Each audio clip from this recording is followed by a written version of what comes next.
institucions, des de la política. La sessió de control parlamentària s'ha realitzat a l'Auditori del Parlament. L'esdeveniment s'ha iniciat amb el discurs de la consellera de Salut, Alba Vergés, en el qual ha previngut als diputats sobre l'essència de la democràcia i el poder del Parlament per resoldre conflictes mitjançant diàlegs, debats i acords. Tenim molt clar que vosaltres esteu aquí perquè hi ha una ciutadania que ha dipositat un vot en una urna i que per tant vosaltres us deveu sobretot a no perdre mai aquest objectiu. Estic encantada. L'inici de la sessió de control ha consistit en un seguit de preguntes al govern, fetes pels diversos grups parlamentaris de l'hemicicle.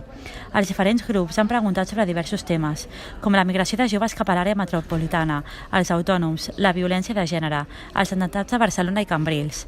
En qüestions de finançament i ambaixades, el grup parlamentari Catalunya en Comú Podem ha acusat el govern de suborn. També han destacat les preguntes referents a la creació de la Conselleria de Procés Constituent. A la Conselleria de Procés Constituent tenim un objectiu clar, que és fer materialitzar el que es va votar l'1 d'octubre.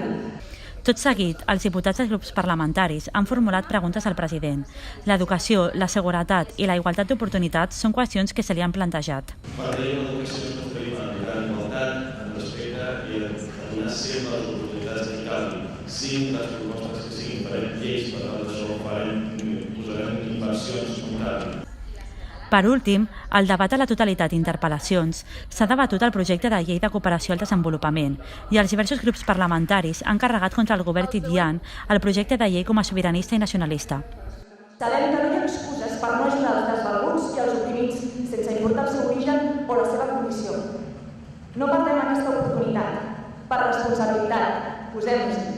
Gràcies. Des de les institucions, des de la política.